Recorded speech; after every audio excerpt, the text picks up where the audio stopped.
So again, we're looking at reaction rates. Remember stoichiometry? I'm going to show you rate expressions now and rate constants.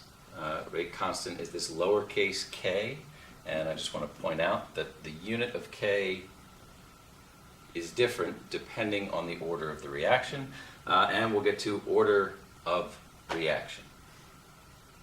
Okay, so this is what a rate expression is going to look like. So we have a rate that's going to be in molarity per second or moles per liter per second, and that's going to equal some constant. This constant is going to depend on whatever's reacting. So, yeah, and the unit is going to vary depending on the order of the reaction. So X would be one of the reactants, Y might be another reactant, and they're in brackets. This is concentration in molarity. So the rate is going to depend on some constant, but the rate can also depend on the concentration of the reactants. So most of the time, a lot of times you have these reactants, and if you increase the concentration, the rate of the reaction speeds up. I mean, you get more molecules bumping into each other, you get more reactions happening, and that's how it goes. So, so the concentration of X would be something that can affect the rate of the reaction. A is going to be the order of the reaction with respect to the concentration of X. So this could be zero order.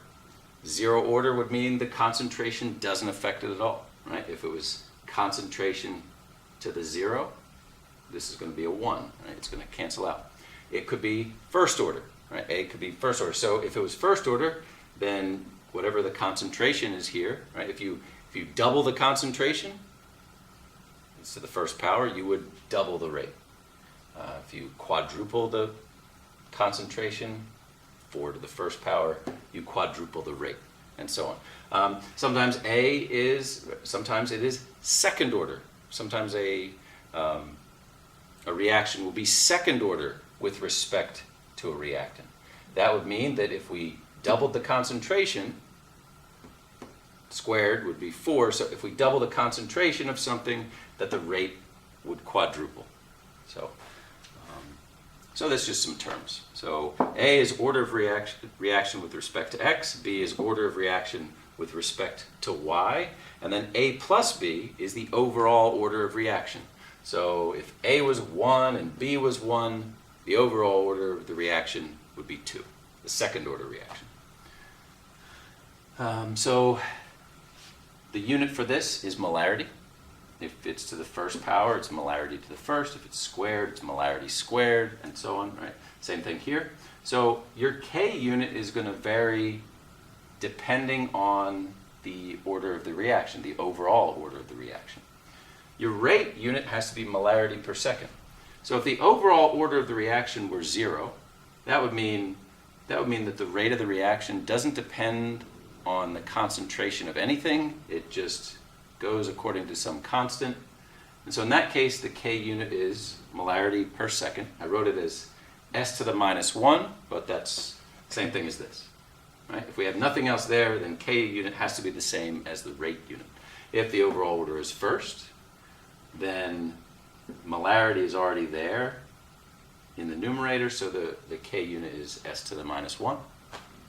If the overall order were second order, that would mean we'd have molarity squared in the numerator, so the K unit must be molarity to the minus 1, seconds to the minus 1. Just to make sure that the rate unit is always molarity per second. So if you're ever given a K, a rate constant, and you're given the unit, you can tell by the unit what the overall order of the reaction is. So just something you can look for. Oh, this is really important. If you are going to find the order of a reaction, you have to do an experiment. So there's a lot on the board there. You might want to copy this down. So we have a reaction here.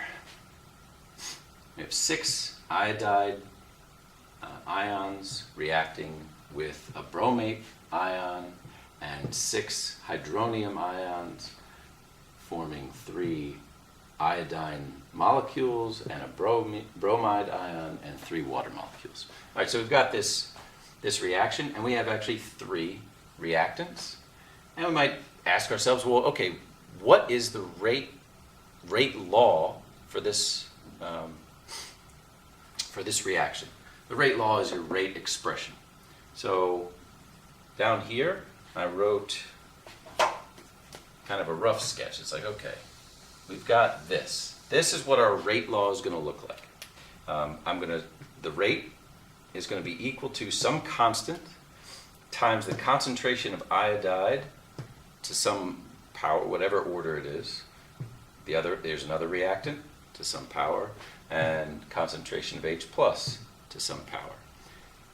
These values could end up being 0. They could end up being 1. They could end up being 2. You don't know unless you have data. So here we have some experiments. There were 5 different experiments that were run. And we're going to look at the data and see if we can figure out what A is, what B is, and what C is. So just note here, rate constant K, this K value, will change if you change the temperature. So for these experiments, they have to be done at the same temperature.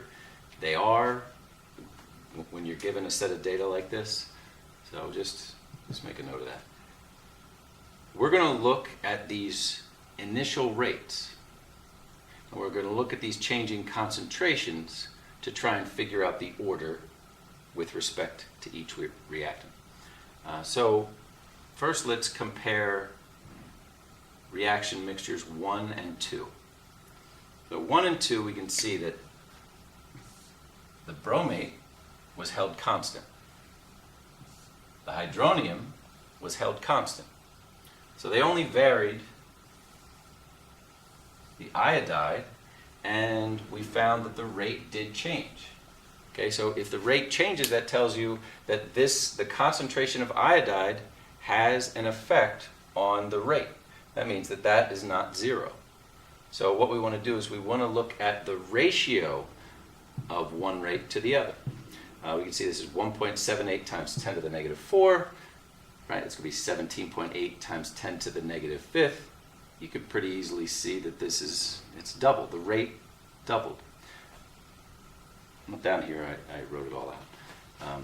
But we see the rate doubled. That's pretty easy. And we see that the concentration doubled. So a lot of times when you look at the data, it is very simple. Like there's simple multiples, and you just say, oh, it doubled, that means this is first order, right? So, right, whatever I do to concentration, the same thing's going to happen to the rate. But sometimes the numbers aren't so nice. So let me show you what I did here. I wrote out the whole rate law, right? So this rate expression, here's the rate that we are given. It's going to equal some constant. I filled in the concentration of iodide because that's the one that changed. I wrote just concentration of bromate and hydronium because they don't change. So they're going to cancel out, right? Those cancel out. The constant cancels out. And so what we're looking at is the difference, the ratio of the rates, which ends up being 2, is going to equal the concentration in the second reaction over the concentration of the first reaction to some power. Okay, so if this ended up being some other number, A might not be 1, right? So this is how you solve it. So I would practice doing it this way, or if you can find some problems that have numbers that don't divide so easily, then you can really get a handle on finding the order of a reaction. But I can go ahead and fill this in now. That A is a 1. All right, let's keep going. I'm not going to write any more math. I'm just going to kind of look at these. The numbers are pretty easy to work with. If we look at reaction 1 and 3, we see now that the iodide is held constant and the H plus is held constant. But now what they've done is they've doubled the bromate. Okay, they doubled the bromate. kept everything else the same. And what happened? Well, the same thing happened, right? The initial rate doubled. All right, so if that's true, we're going to get the same exact number for bromate. And now we can look at hydronium. So hydronium, again, we can go back and compare number 1 to number 4. It's not always like this. You're not always comparing a first reaction to all these others. Sometimes you have to choose carefully. But 1 and 4, iodide is held constant. So that's not going to matter. Bromate is held constant. So what we're seeing in 1 and 4 is the effect of doubling the H plus concentration. All right, when we double the H plus concentration, we see that the initial rate didn't double. The initial rate, this is 8.9. Do the math. It quadrupled. Okay, so the initial rate quadrupled when we doubled the H plus concentration. That means that it is second order with respect to H plus. So this would be the rate expression for the reaction given this data. Overall, this reaction is fourth order. We got 1, 1, and 2. You add that up, so that's overall. This would be fourth order. And so the K unit is going to be molarity to the -3 seconds to the -1. Right? Molarity to the -3 would cancel out 1, 2, 3, leaving a molarity in the numerator per second.